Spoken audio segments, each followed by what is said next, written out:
where we had a big house. We came here in the UK and it's not what we imagined it to be. And I said, one day I'm going to be that DJ. So I actually stole my auntie's record collection so I could just be on that stage. Radio stations now used to say, okay, because we got DJs, they don't really mix, but then they want to do an hour of non-stop music. Okay. But then they would talk over the music, like on commercials and whatever else, and they would pretend that it was them that was mixing. But really, in the studio, it was just me. Came to the UK, just 6 years old. Big dreams packed in a suitcase of gold. House party boombox. Now first class flights. From silence to sound, now he owns the night. Turned pain into passion. That pressure made power.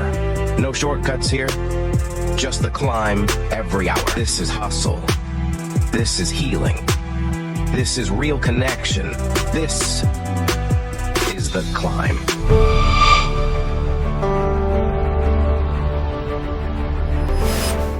Hi guys, welcome to another podcast, and I'm excited to have that series of podcasts where I can share something with you from the guests that I have on the show, and I can really show their experiences, and this really can help you. And today I have a special guest that I met him a couple of months ago while doing fitness, which I think is the best way to meet people. And his name is Sidney. Welcome to the show, Sidney. Thank you for having me. How are you doing today? I feel excited. I feel good. How are you? Yeah, I'm good. Excited to have you on the show. Thank you so much. And to your audiences, thank you so much. Hello. Yeah, you're welcome. So, as you know, I ask you to come to share with us some lessons, valuable lessons that you have. And I would like to start with your background, where you come from. Well, I was born and bred in Zimbabwe. It was Rhodesia at that time, and the capital at that time was Salisbury. I had to think because it's a long time ago before we got the independence in 1982, I believe. Don't quote me on that. It could be 81 or 82 because I left Zimbabwe when I was quite young. I was 6 years old. So I was born in now called Zimbabwe, and the capital is Harare now. Okay, good. And you came when you was pretty young in UK. Yes. And correct. You started like a new course of life here. Yes, I came to join my brother, and I came to join my mum. I was 6. My brother was 8 years old at that time. And we stayed a little bit, but got really bored because we had an easy and better life back home in Zimbabwe. We had a big house. We came here in the UK, and it's not what we imagined it to be. Okay. Yeah, because on TV they show you all the luxury places. No disrespect to my mum, she did very well. She was our mum, she was our dad, she was our everything. So she just wanted a better life for us.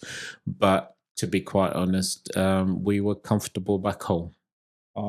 And now you're struggling, coming here to see that it's not that as you expected. Absolutely not what we expected at all. You told me about that time, like at the beginning of your time here, you started like DJing events. Yeah. How was that experience? How was your first interaction with like having deals, having clients, making your first money? I think that is the time when you make your first money. Or yeah, sure. So as I said, came here when I was 6. Went back home again to join to be with our grandmother because she was our mum. Basically, she raised us all our lives until the age of 6, and we went back. So we did a little bit of school back home, and when I joined the high school, the secondary school, I saw people on the stage DJing. So every Wednesday, people will say, bring your albums. these are vinyls, right? So I just used to look up there, and it was all the six formers, the people that were older than us. And I said, one day I'm going to be that DJ. So I actually borrowed, or just say stole, my auntie's record collection, so I could just be on that stage. And this guy didn't allow me to touch the turntables. They said, okay, give us your vinyls, we will play them. And it was actually good music at that time.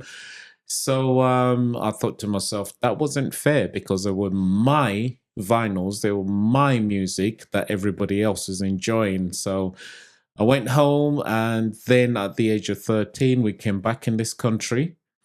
And at the age of 14, because I talk to a lot of people, you should know that. Yeah. From the gym and stuff. So I love talking. I love networking with people. I don't talk to people just to network. I'm just naturally a people's person. So at the age of 14, somebody who lived near my area said to me, my sister is having an 18th birthday party. Would you like to come and DJ? Because I've always talked about music.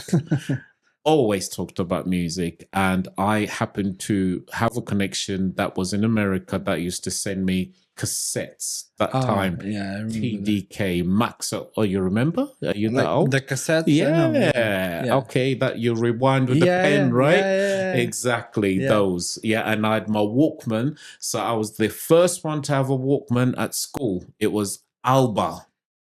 And then the second one was Bush. So people used to listen to my music and thinking, where did you get that from? Most of it, I must admit, was recorded from the radio.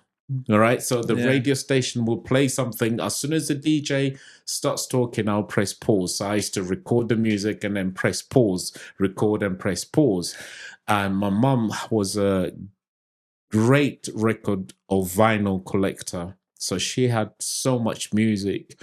And when she used to buy music, I used to say, Mom, can you buy this? Can you buy whatever else? And the music that I really wanted wasn't really available in the UK. It's only like in the States. And so all my music was collected from radio stations. So record, pause, record, pause. So it was a long process, I think. Exactly. So going back to this same person that said to me, that her sister was having the 18th, because I had so much music, and people, like at lunchtime, I would crank up my volume on my Walkman, and people would just sit down and just listen to music and say, oh my God, who is that? Who is that? And I didn't even know the artist at that time. So I said, yeah, I'll do it. So I borrowed my mom's vinyl player. And my brother and I had a twin deck boombox. Remember the ones that people used to walk around listening to that? Yeah. So that was a twin cassette player. Oh, okay. So I know that, actually. Yeah. So that boombox actually was my start of the DJing. So went to the house. It was a house party. So I had that boombox playing that, and then I will set the next track on the vinyl player. But because the lights were off, nobody really could see what I was doing. But those that came in early, they saw the setup, and I was like, are you sure you're going to DJ with cassettes? I was like, leave it to me. Don't worry about that. And from then, history was made. People started hiring me, and I actually started collecting my own music, contacting my friends in America to say, okay, send me this, send me everything that was a hit at that time, because people in the UK didn't really have them. And so from then I started DJing everywhere, people calling me at school. When we have school parties, I started DJing and all of that. And a few radio stations approached me and they said, well, you're 16 now. Do you mind doing like filling up when the DJ is not there? Do you mind just coming in?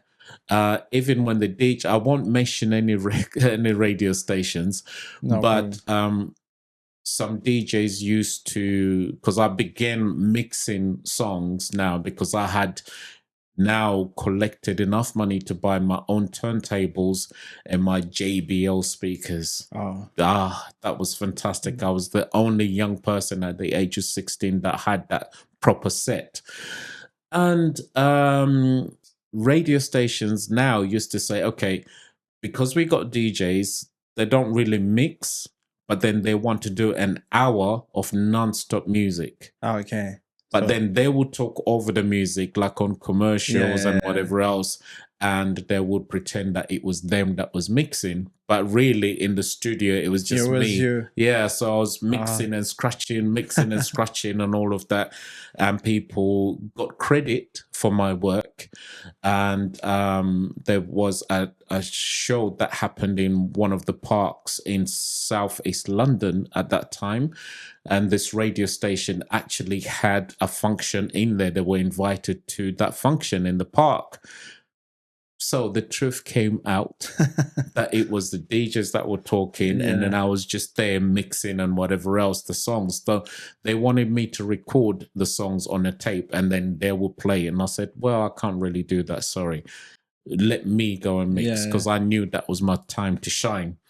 So it wasn't a strategy or a thing to make something that they cannot copy you, or because I was 16. Oh, you knew that I didn't know anything about copyrights and whatever else. And also in the music industry, because I'm a musician as well, I don't own the music. Yeah. You see what I mean? So that is a tricky part. If I was mixing and I'll do a CD or a tape, I don't own the music. Yeah, you're just mixing it. Exactly. I'm just mixing something. And, you know, at that time I used to sell cassettes. So I'll do mixing for people, and then I just start selling them at school. And so people discovered me, and somebody who was in France, what happened to be there, and a friend of mine who was a radio DJ as well, who said to me, oh, I can hook you up with somebody in France. So every weekend in France, they would get me on the Eurostar first class, and on a Friday, Saturday, and I come back on a Sunday every weekend for 2 years. Oh, really? Yes. And I met a lot of people. And then from then, started traveling to Ibiza, to Greece, to Kovos, and a few other places. So Spain, I did Spain. So it really as well. opens up your world. Yes, definitely. I'm observe here that you was pretty good at networking.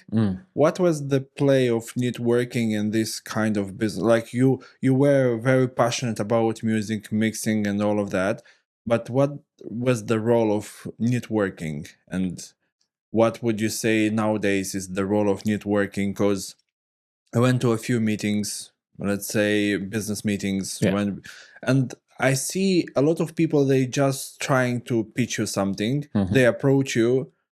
This is who I am. This is my business card, and that's it. Like, they don't really get interested in who you are and what you do. Yeah, it can be tricky. So with me, I would say just being myself was good. Because if you're passionate about something, people will see it. You don't have to go and sell it. Yeah, that makes people sense. will see it. People will see it. You know, it could be whatever, you know, your niche is. If you're passionate about it, you don't really have to invite people to see what you do. You just carry on doing everything that you do, and people will see that. So you don't have to impress anyone, just be yourself? No. I didn't have to impress people. Even, you know, there was a few celebrities at a function that I did, and I didn't have to impress them. I was just passionate with what I was doing. Obviously, I was aware that people are watching, so I wanted to show them my very best. That not makes to sense. sell myself. Yeah, that makes sense. Yeah, like, so this I wanted is part to of your advertising. That's what I do. That's what I love. Yeah. You see what I mean? That's what I love. Sense. And if I see something that I love to do, or I would like to learn to do, I speak to the people who do it. Like myself, I would love to learn to run. So I'm not going to go and speak to the weightlifter and say, teach me how to run. I would come to Yeah. someone like you. Like I said to you, please teach me how to run. How do you do it? And you giving me all these tips. Yeah. And I just learn from that.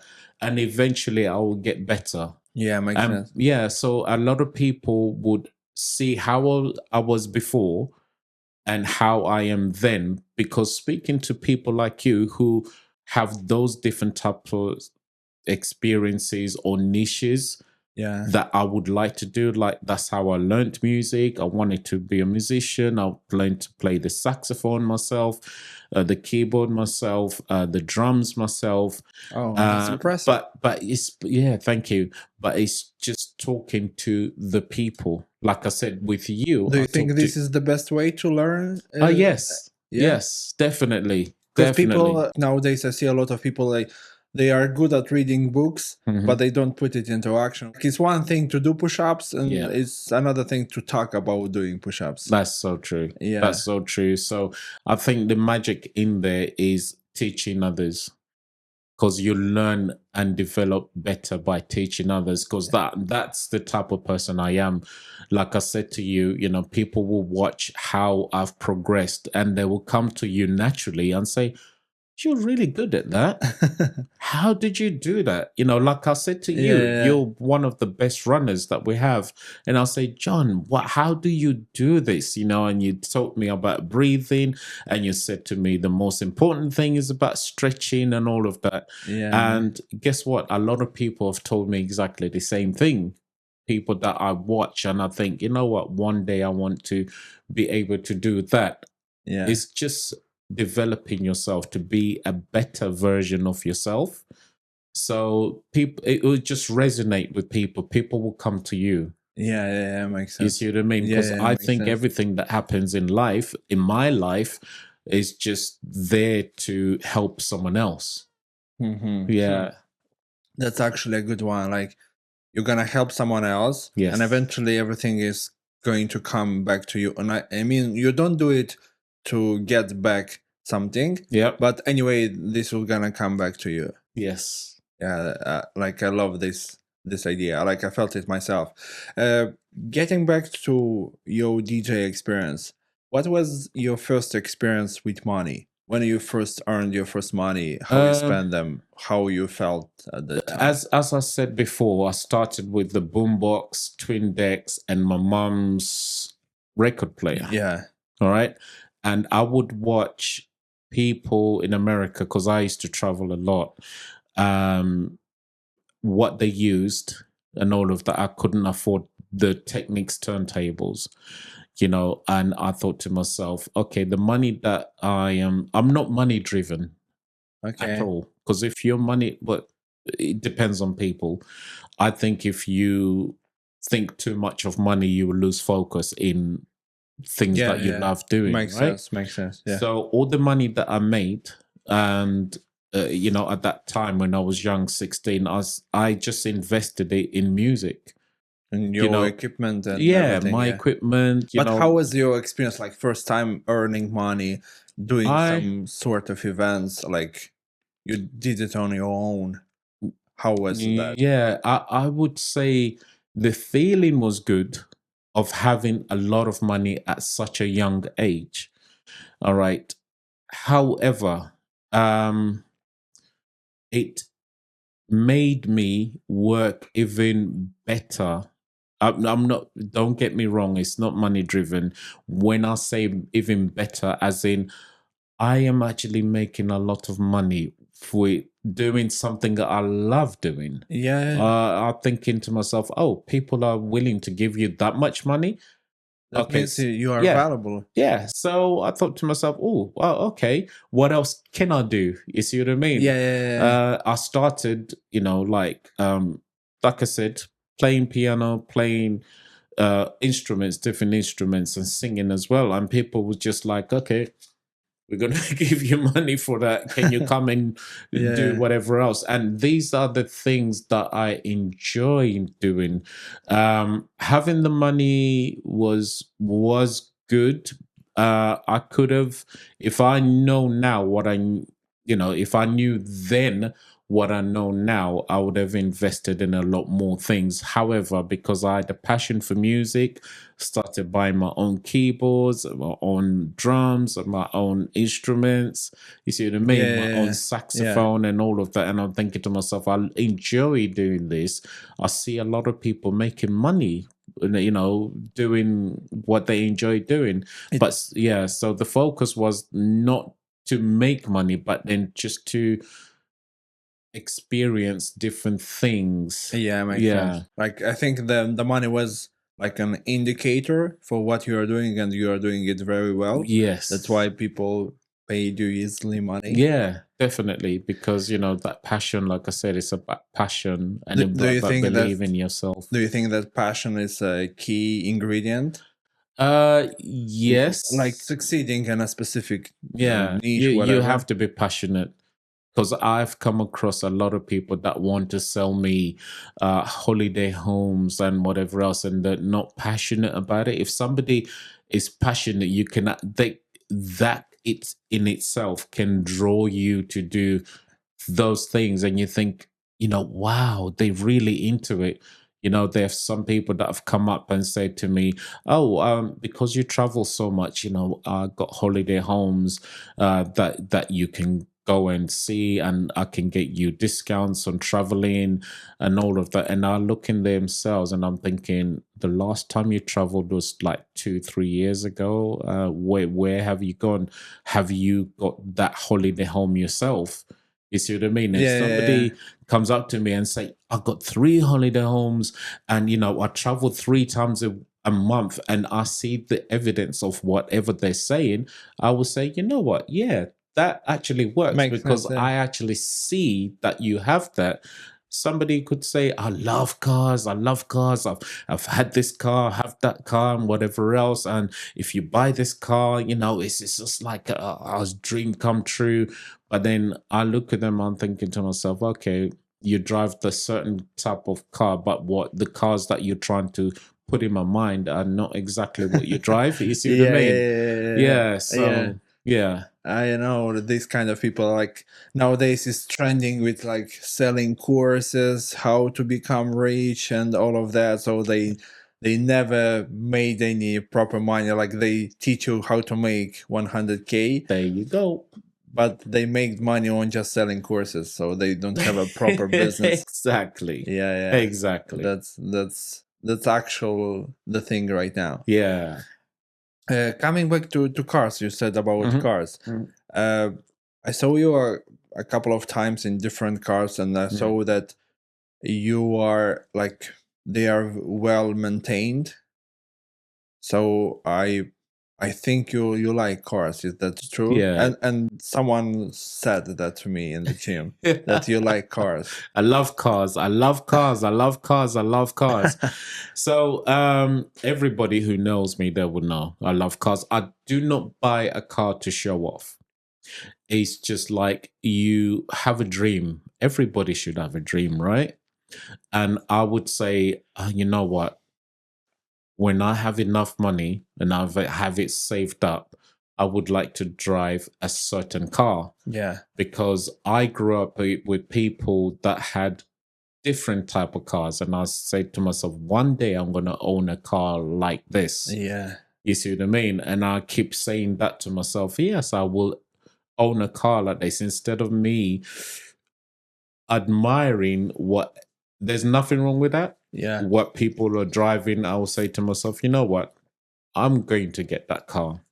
And then there's a saying that someone has to say, what you want wants you. Yeah? That's a good one. Yeah. What you want wants you. So I would say, I would like to own that car. I really would like to own that car. When you start having a car, or you see a car that you like, and you think to yourself, wow, I wonder how it feels to drive that car, or I would love to drive that car. The word in this, they say, probably in this country, another country, that you're a petrolhead. That's me, a petrolhead. Motorbikes, cars, I love so much. How many cars you have right here? If you wanna say it actually. Yeah. If you're thinking that's many, I think. No. I'm not thinking many. I don't know. I think that the best way of answering that question could be my wife owns a car that I've dreamt of having before. Yeah. My son owns a car that I've dreamt of driving, and I have a car that I've dreamt of driving makes sense. before. So I wouldn't say I have 3 cars. No, but I would say I have an opportunity to drive these cars. Yeah, that's You see what I mean? At one point, I told myself, because I used to buy and sell cars before, I would say at one point I could have 3 cars. One is just in transit to be sold. Because I would probably find a cheap car. Makes sense. Which is a luxury car, and you negotiate, because my negotiation skills are okay. If people want to sell cars, some you can tell who is desperate to sell cars. So if you present cash in front of them, they won't think twice. That's a good strategy. Actually.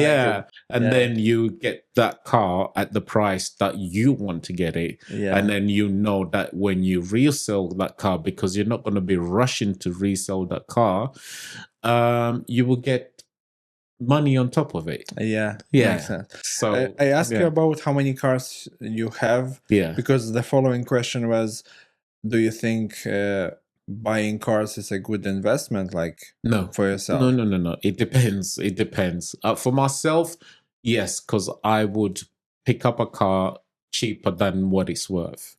Okay. But would I say I've bought brand new cars and I regretted it? They drop in value? Yeah, definitely. Very, very, very, very quickly. So as soon as you drive it off the forecourt, depending on the car, you lose 5,000, 10,000, 15,000. Yeah, so I wouldn't advise anyone to buy a brand new car. So on top of that, you actually love the cars. You're actually thinking as a businessman behind it, like negotiating the price all the time, getting something that appreciates in value, or at least maintains its value. Yeah. So you know me. So the cars that I normally buy they hold their value. So I now, because I started buying cars and selling when I was 16, before I could drive, my brother got me into driving, God bless his soul. And yes, and from there I just developed the love for cars. And I have a certain friend who is very knowledgeable about cars. You think I'm a petrolhead, he's just worse than me. He knows everything about cars. He knows when this car was made, how much you can buy and how much you can sell, and the transmission, the horsepower. He really gets into it. So I always go to him, Sam is his name, for everything to do with cars. Even before I buy a car myself, even with the knowledge that I have for cars, I always go to him. Because, like I said, if I want to learn how to run, I go to somebody who's a runner like yourself. If I want to learn about cars, I go to people who already have that knowledge and that experience. So, he's my go-to friend. That's definitely a good one. But at least you have to have your ego down in this situation. Because I met people that they see that you are better at something than them, but they never will ask you for advice because they pride, isn't it? That's the thing. Getting back to the cars, you said you sold cars before, right? How was the experience? Amazing. Have you had a proper business, or it was just a seller? No, I wouldn't call it a business. I'll just get, a side hustle. See an opportunity. I see an opportunity, I don't know if I would call it side hustle, but it's just an opportunity. Because I have a friend that's used to buy cars that are from Copart that are damaged a little bit, salvage. Salvage. He repaired it a little bit and then sold it. I've done that before. But it's a lot of work. It's a lot of work behind it. And sometimes you buy a salvage car and you end up paying a lot more. than you Yeah. should. So it's just that I really don't have time for that, unless if you are a mechanic stroke a body worker on a car, then that works for you because you're not paying anyone Yeah, to yeah, repair yeah. that. Yeah, it makes sense. Yeah. You mentioned also that you invest in properties. Is that true? Or you I started invested? young. Yeah, Yes, I started. Yeah. started young, and back in the days, in my days, 96, 95, 96, just before I finished university, Margaret Thatcher, bless you, she had this scheme called the right to buy. So I had a council property, and I invested in that, in this scheme called the right to buy. So that's how I started. And you just go ahead, whatever you pay for the property. Yeah. Yeah, and it's on a very, very discounted, Right. good property, discounted price, and you rent it out, and then you do the next thing. To you save money. Yeah. On a property, you rent that out and stuff like that. And do you think that's nowadays is actually profitable to Absolutely. do it? Yeah, Mm. because with all the inflation and the high rates, it's still profitable. It is. It is. You know, like cars, you buy a salvage car. Yeah. I know people that buy homes that need fixing, and they go to auctions and stuff like that and buy a house and then fix it up themselves. If you Yeah. get someone else to fix it up, like I said, like a car, you probably won't make that much money. You can make money, but less, then not that much. But if you want to get your hands dirty, then the world is your oyster. You just put up you buy an example, a property for 150,000 on an auction, or maybe 100,000, and you spend 15,000 to 20,000 fixing it all up. Yeah. And you sell it for 250, 280, depending where the property is. Yeah. I think that's a good one because coming from like internet business, I do it myself. Yeah. And like in the internet world, the price to entry is like very low. Yes. And because of that, it's a lot of competition. But speaking with cars, with houses, the prices are higher. So actually eliminates a lot of competitors. True. At the beginning. Yeah. And you can get along better. I think I never done it before, but I actually heard people saying that you go to action, but you have to have the cash in hand. Yes. Yeah. Correct. And to do it.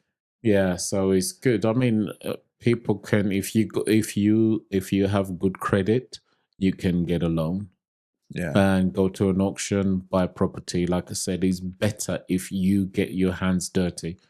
And do you think this type of business model will work nowadays very properties? well, right? Oh yes, people are looking for properties. People are looking wherever it is. People are looking for it. It's harder for people to buy properties, especially this day and age. It gets harder. The deposit that you require, the stamp duties, everything, the solicitors and whatever else, it is heavy. But then if you buy yourself a house on an auction, you avoid all of the other stuff, the stamp duties, if you can. Yeah. And you're buying it cheap. Like I said, always get your hands dirty if you can. Like if you have to put up cupboards, you do it yourself. Plastering, if you're a plasterer, you can make good money. You do it yourself. You paint yourself. You do all the other stuff yourself. If you can do that, then you'll make a profit. Yeah, definitely. You can still rent it out, not just you sell can rent it out. You can do Airbnb. Yeah. Yeah, that's a good one, I think. Absolutely. In today's age, do you think like people are getting more into AI technology and all of that? They getting more and more and into the digital world. And I know that you are doing, like, you are, besides DJ, you are MC as well, right? Yes. And do you think people will actually appreciate more like human interaction, connection, and these kind of events that you are doing will actually go higher in the people will ask for those kind of events more? Yeah, but I think people realize that human interaction is important. There is a period, especially around COVID. COVID, I would say, was bad, Yeah. but it was good in a way. Yeah, of course. It was good in a way Yeah. because people were locked up and people were hungry to do stuff, And straight after COVID, many people didn't want to go back to the office. Yeah. If Yeah. you worked in an Yeah. office, didn't want to, I'm one of them, sorry. I just enjoyed working from home because of the type of work that I do 9 to 5 as a head of IT. I can do it from home.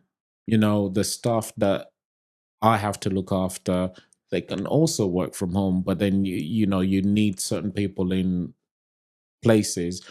And I got really comfortable just working from home. Yes, I did work. I did a lot of work. Sometimes I'll wake up earlier and start work much earlier than I'm supposed to and finish work quite late. Then I started putting on weight.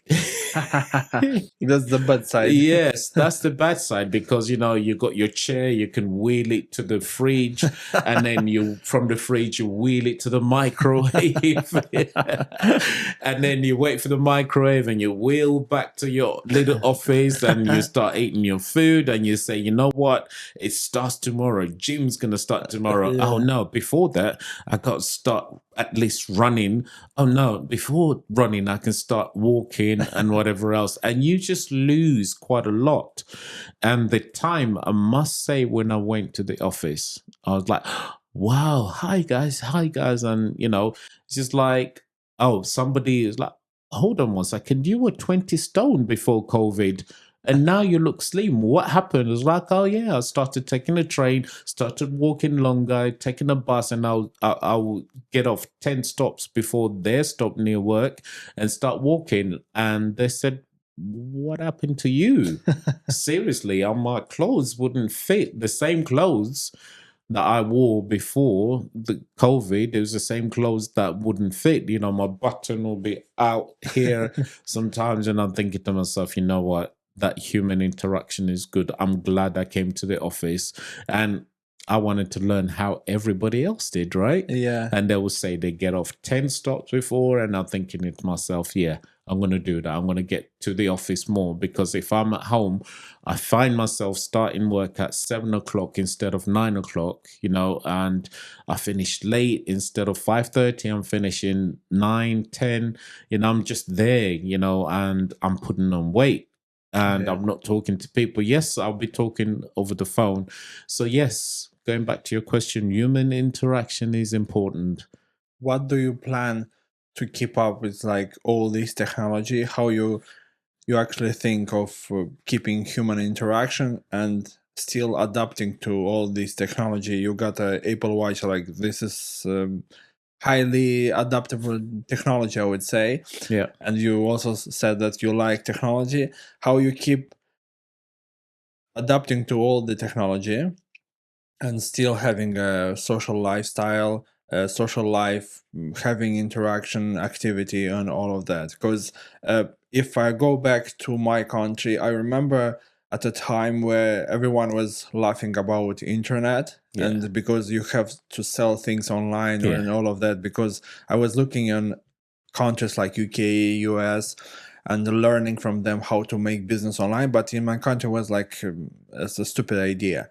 And I thought about it, and now grandmas, they are forced to go to the ATM machine to put their card in, and they have to they don't know anything, and they have to learn because otherwise they don't get their money. Yes. And they are forced to adapt to technology. How you balance all of that? Okay, I'm glad you asked, because this Apple Watch, I bought this Apple Watch and I only used it for time. Oh, what time is it? 10:06. Oh, what time is it? 9 o'clock. Oh, what time is it? That's all it was. Yeah. Right? Coming to the human interaction now. when I started with Ego Free, Yeah. all right, these are the guys that really help me and you and other people with the exercises Yeah. and whatever else. They said, oh yeah, make sure you track your steps. And I'm thinking, how do I do that? You see what I mean? Yeah. That's that human interaction, and that's me working with technology now, thinking, oh, okay, so you go to this and they said you download Strava, whatever it is, Yeah. and track your running, track your weight training. I'm thinking all of this my watch can do. You see what I mean? If it wasn't for all of this human interact, I wouldn't know anything about it.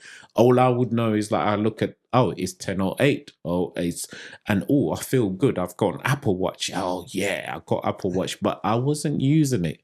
Yeah. I wasn't using it, with the things that it can do. Mm-hmm. Yeah, and I discovered a whole lot more other things that you can do with the technology. If it wasn't for me waking up one day, putting my trainers on and say, okay, I've been paying for the gym membership for the past 5 years and I've only gone for 3 weeks or 3 months. There's a lot of people like that. And I was one of them. I was just paying. I'm thinking, oh, you know what? I'm going to have to stop this. I'm paying a lot of money and I'm not going. And I thought something just said to me, like I went back to the office and people looked at me and like, oh my God. And then I started taking pictures and I started seeing pictures, like when I would go and host an event as an MC, or if I go and DJ, and people always want to take pictures of me. And I looked at some people, I'm thinking, oh my God, you're big, right? Not to be rude, I'm thinking, oh my God, you're big. And then they would take pictures and I'll look at the pictures and I'm thinking to myself, oh no, I'm actually bigger. You see what I mean? I have to do something about it. And I started hearing people passing away, people younger than me, people my age, and I'm thinking to myself, what is it? And they will say, oh, they had this disease, that disease, and I started researching, and most of it is to do with obesity, being overweight, and which I still think I am, but I'm working to get better. And I was way overweight before that, and I thought to myself, you know what? I want to live long. I want to at least one day, see my grandchildren and see my children graduate, see my children get married, because most of the people that I know didn't make it, didn't make it. And like I said, it just took me one day putting my trainers on and going to the gym, and people's like, oh, hi, my name is blah, blah, blah. Oh, cool. What's your name? Yeah. Do you want to train with me and stuff? Because I like training on my own and human interaction again. And I wasn't really getting the best results. Like I said, I look at people like, oh my God, wow, I've seen you come 2 weeks and now you're slimming down. And I started walking towards people and asking them, oh, how did you do it? And they'll say, oh yeah, no, I count my calories. And I'm thinking, I don't like doing that. I don't know how to count calories. You got, oh, you got Apple Watch, or you got Apple phone, or you got a phone. Use an app, just take a picture, it'll tell you how many calories. And if you come to the gym, it will show you how many calories you've burned and how many calories you have to take in. So yes, technology is amazing. We can't get rid of it. Yeah, we can't get rid of it. We can't get rid of it, but at the same time, we have to adapt. Yes, we have to. Like I said, those examples that I'm giving you, I had to adapt. I was thinking to myself, it was just enough going running. It was just enough going to the gym, but it wasn't really, because what I was putting inside my body, they say you are what you eat, right? Yeah, that's true. And I was thinking to myself, oh yeah, when I get home, I'm going to get my cheese on toast sandwich. I'm going to put enough cheese. I'm going to put, all of these things that I'm dreaming of putting in my cheese on toast. And I'm going to have a latte, and, caramel latte and all of that. And I'm thinking to myself, it's good. I mean, I can eat all of that because I go to the gym, but I just wasn't getting the results. Yeah, you waste all of that. Like you say, you had one workout. Yep. And then you have a meal like that. Yeah. And then you wasted the whole workout Exactly. because of the amount of Exactly. calories you get in. Yes, exactly. Yeah. So, yep, Yeah, that's true. technology is good. I actually saw a study yesterday about like how the future will look like related to technology, and Okay. currently in Japan it's like people already marrying robots, Yes, I've seen that. and and that guy said that like in the future our kids like that are now 5 years old, Mm. some of them in the future may marry some robots and fake people. How do you look at that? Like that's a thing, like adapting to technology, Yeah. right? But how you compromise all of that, how you get all of that adaptation information. Yeah, some technologies just I don't want to use any words that will offend people, because some people believe in doing that. They believe if it's a man or a woman, if I marry something that's going to obey me, Yeah. it's not going to argue with me. Right? Yeah. So you're just going to be right all the time. But then for yourself, you don't see where you progress. You don't see where you go wrong, because you've got this machine that's always saying, yes, I will do it. What do you want me to do? What else do you want me to do? Yes, I'll do it. But then if you got, a partner who is opposite to you, Yeah. you can actually learn a lot about yourself. Yeah, that's true. Do you Yeah. think that people, most of them, wants to hear what they want? No, I don't want to hear. I don't want to hear what I want. But But in general, people like want to listen just what they are comfortable with, right? yeah. So, like I said, I would like to listen to what I'm comfortable with. I don't want to be told you're wrong. Okay. No, I don't think anybody wants that. But then, how else would you learn? How else would you interact with people if you think you're right all the time? Like I said, in Japan, good luck to them, and in America and wherever else, they get these robots. They'll say, oh yeah, you look good today, you look perfect, and sometimes you don't look good. My wife tells me, change that please, don't wear that. And I'm thinking, oh, okay. And if I think I'm doing something right, she'll say, no, I don't see it this way. And then, we argue. And then later on, you think, oh, yeah, okay. Now I see what she meant, and I'm sure likewise, she will probably appreciate when I say, no, you shouldn't have done that and whatever else. And then, with robots, Yeah. yeah, like I that's said, true. nobody really wants to hear what they're not expecting. Do you think that's a way of people that have power to control? Yeah, there's a lot of people that have power. And like this is the way to easier to control people?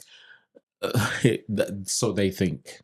It's not the way. There are people, of course, we won't mention names, but there are people, when you say people that have power, all right, some people might see that in a wrong way. They might think somebody who has authority and over you necessarily doesn't mean that.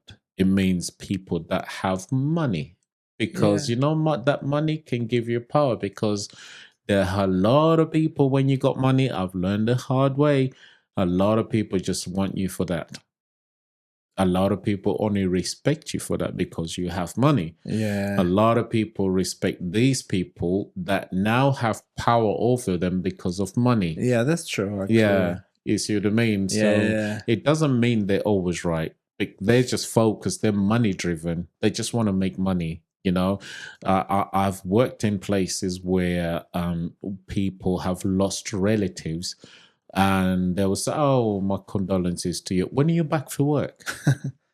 You see what I mean? Yeah. Good. And people that have an operation, there was, I've seen it because I'm in managerial, I'm senior manager, and I've seen colleagues from different departments who have had accidents and who have had operations and stuff like that. The first question they ask, "Oh, when are you back?" Because these people are money driven. Yeah. They just want money. and because they have it, they have those positions, they can easily replace you. Everybody's But replaceable. switching from the perspective of a businessman, do you think what choices they have in this position? Like, let's say someone is sale and that is a key person in their company that is making a certain targets, and now is missing that person. How they should approach? Like, if we get like human to human, you have to like get into their problems, help them, and all of that. But when you get to the business, because that is like a machine that you are running, and if someone is out of the machine, something is gonna hurt, and you have to put someone else.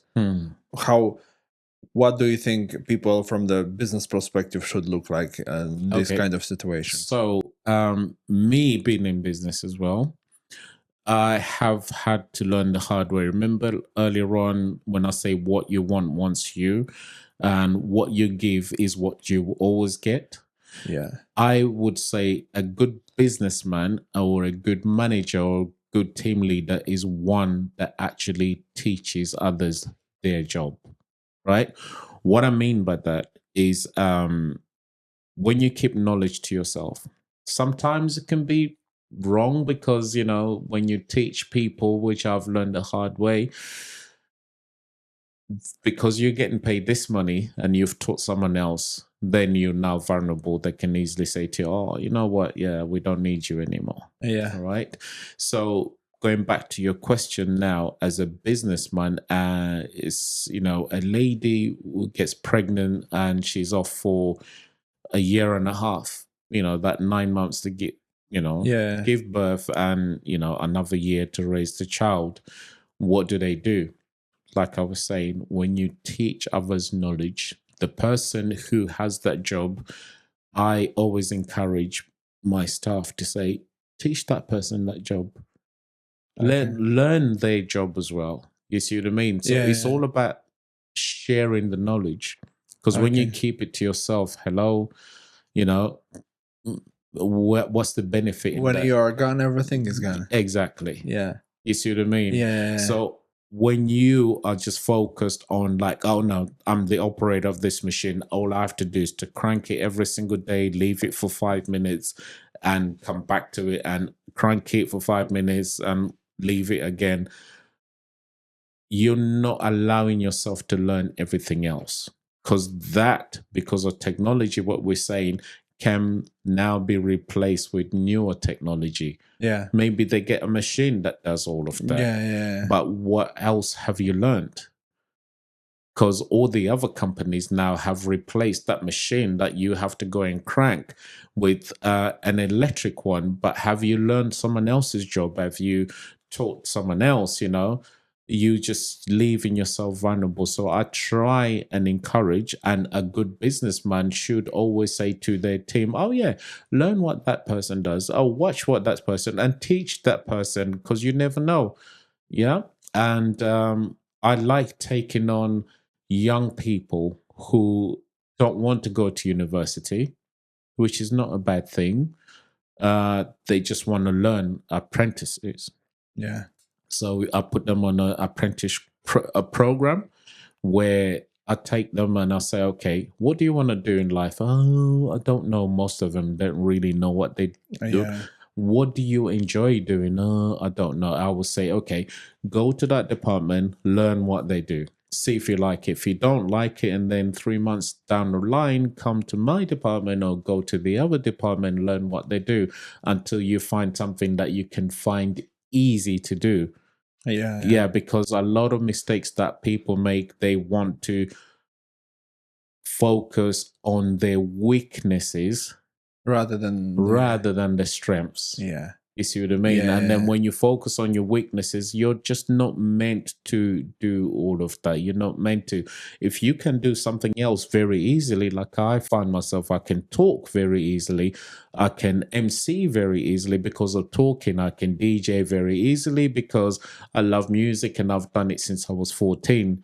You see what I mean? And I focus on that and develop on that. But if there is something that I would love to learn, like playing the guitar, then I'll speak to someone else. But that is not my weakness. You see what I mean? Yeah. So I find myself just learning different things. So going back to the topic, yeah, I introduce the young people, come over, and most of them end up being better than me because young people, they learn so quickly. So quickly. Yeah, True. and I'll say to them, in 2 years' time, I don't want to see you here. All right, but before you go, I'm going to get someone else, teach them this, and then I need to see you develop better. And that's what a good business person does, because people will remember you. Yeah. You see what I mean? Yeah. For what you've done for them. And if you are one strict businessman and you don't care about people, you just focus on money, you will find yourself in big problems. You all the time have to work with people, and leading others is a good way. Actually, you said about universities. Do you think now, in today's age, is good to go to universities or not? It's good to go to university, but it all depends on what you want to do. Can you give an example? An example, if you want to learn about computers, right? Like I'm in the computer industry. I've been in IT since I was a very young boy. At school, we used to make robots. I used to dismantle them. I like to break things and see how they work inside. And I thought to myself, I'm gonna land into a job which involves technology, and I'm in that job now. And I've looked at people who have managed me in the past, and most of them, especially now, the company I work in, they've never been to university. It's those people that just left school at 16, 17, 18, and they joined the apprentice program or apprenticeship program, and they've just learned from there and just developed from there. You see what I mean? Yeah. So it all depends on what it is that you want to do. Of course, if you want to be a lawyer, there are things that you have to study, right? Yeah. You can't just go in a law firm. Exactly. Or a doctor or an accountant. It all depends what it is that you want to get into. Sense. Yeah, if you want to be a policeman, do you really think you need to go to university? Not really, waste of time. I wouldn't say it's a waste of time, because university prepares you, when you're doing your assignments, when you're doing your essays. But you know what? Technology, AI has just made people so dumb, so reliant on them. They rely on AI when they're writing an essay. They, tell ChatGPT what your topic is and whatever else, and then humanize it, copy and paste. I actually saw one strategy that a company does right now to hire people. When they go to the interview, they say, "Tell me why your job will not be replaced by AI. So why you are better, and I have to hire you, but not do some AI applications." And you have to argue, like, to say them the reasons why you are better and AI couldn't do your job. That's really good. Yeah, that's really good. When do you see yourself in the next 5-10 years? I've always dreamt of retiring at a younger age than retirement age. So I will probably say in the next 5 years, I will probably have a holiday home somewhere. I don't know where, but I travel a lot. Enjoy the life. Yeah, just enjoy life, and just if my children have children at that time, just help them look after kids, because in this country is so difficult, so difficult raising a child, and it's very expensive, especially when you don't have family around. But I want to be in a position where if my children say, I'm going for a job interview, can you look after the kids and whatever else, I want to be saying, leave them for 1 week, or leave them, you see what I mean? That's where I would like to be. But whether or not it happens, I don't know. But I want to continue doing my MCing, hosting events.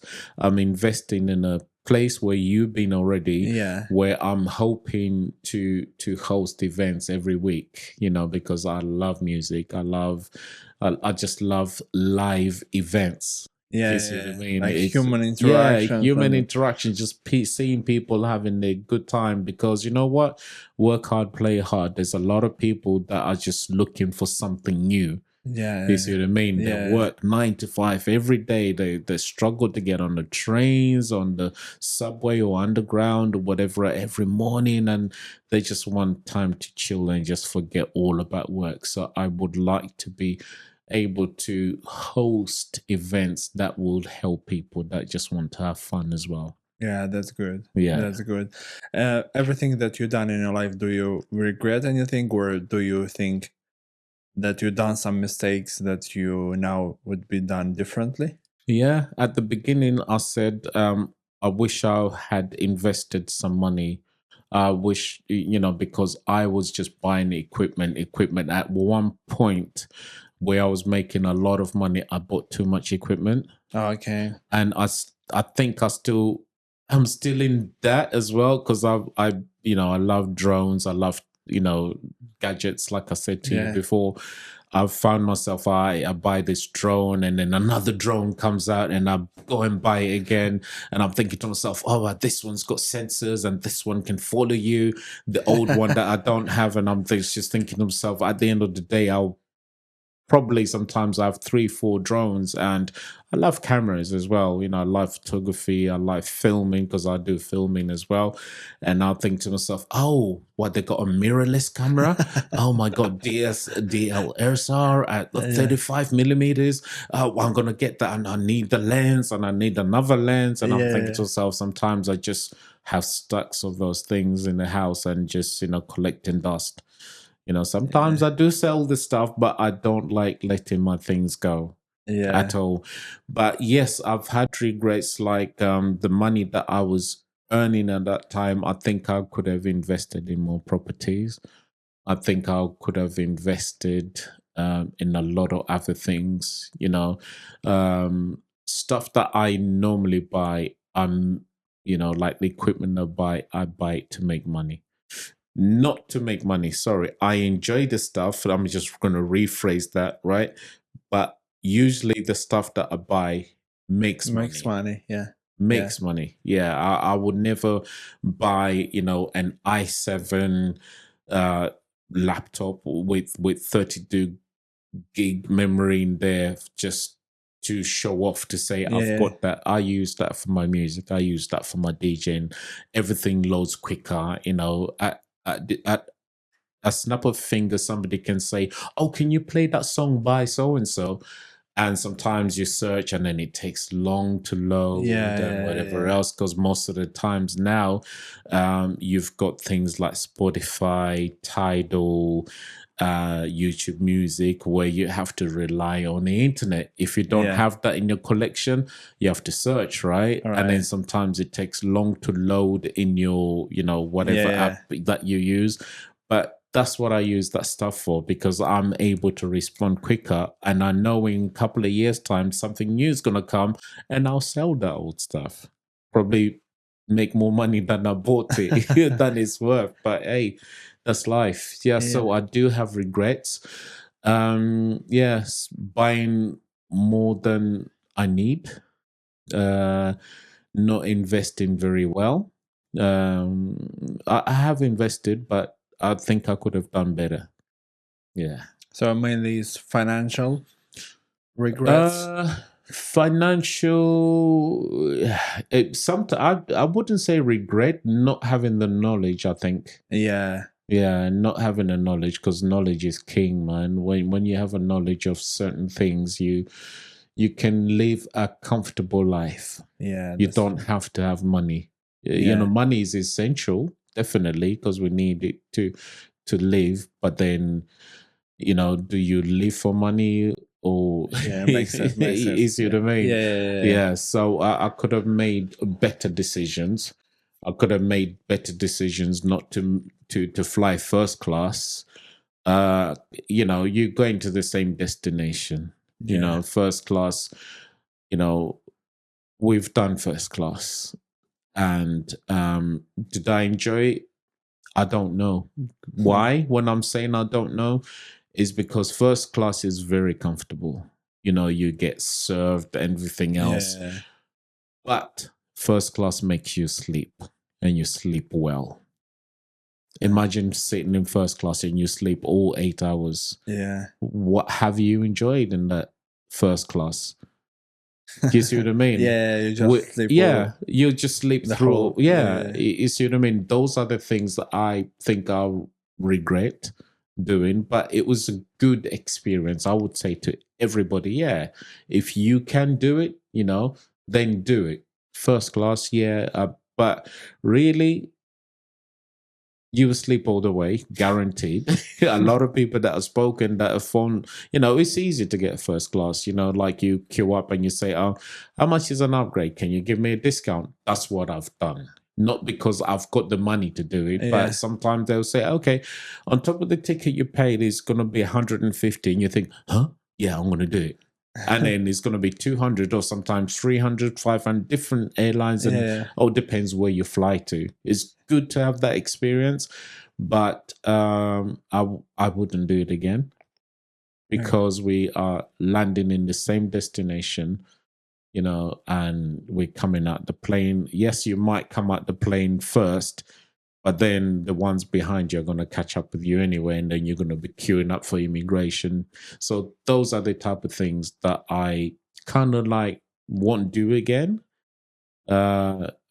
Maybe regret doing it a few times. Yeah. Okay. Yeah. And the last note, what do you think is the most important, the journey or the destination? Destination, of course. Destination. The journey, you were all in the same boat, all in the same plane. You know, you can sleep because planes are better now. You know, they're not squashed. But if you're going a 2 hour, I mean, this question in general, not just with flying. Oh, I see. I see. I would say the journey. The journey. The journey. Yeah. You need to take one step at a time, right? Yeah. That's what I believe in, because if you try and run before you can crawl, then you are going to fall and you wouldn't know how to get back up again, right? Yeah, makes sense. Yeah, so if you start off by crawling, you know, learning one thing, one step at a time, because people nowadays, they're just focusing on quick cash.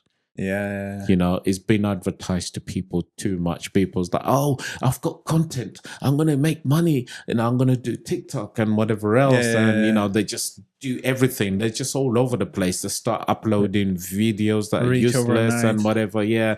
Oh, I'm going to get rich and all of that. But then, you know what? You start somewhere. You need to have a niche, isn't it? Yeah. You need to have something and you need to learn how to do it. And the most people that have been successful are people that either are very passionate of being very silly and they get more views, you know, doing silly things. But that's the thing that, you know, I wouldn't call them influencers. That's the extreme to me. Yeah, extreme, you know, I wouldn't call them influencers. You know, if you playing pranks on people, you know, how are you influencing people? It's just the views, isn't it? You're doing it for but for you know, if but the destination is important if you want to be successful. You know, if you want to live a healthy lifestyle, the destination, the journey. Sorry, I'll repeat myself. The journey is important. Yeah, the destination is always good, but you will get there. Yeah, you know, you don't need to rush things. You know, one step at a time. Thank you so much for your time. I appreciate you. I've learned, I've got some insights from what you said to me, and I hope Father will do the same. I hope so too. Yes. Yeah, thank you. And they can follow me on www.SidneyShepherd.com. I'm gonna leave all the links in the description of this video, so go check it out. Absolutely. And they let people reach to me, and I want to learn about people. I love cultures, I love people, and we can all learn from each other. And I've learned quite a lot from you. Just being here, you asking me these questions, I'm thinking to myself, oh wow, okay, so I've done this. Oh, wow. Well, yeah. So what else do I regret? And now I'm starting to think, like I need to really analyze and just do a review of myself because of the questions that you've asked me. Yeah. That I believe that is going to help me as well. Yeah, that's good. Thank you so much. Thank you. Thank you.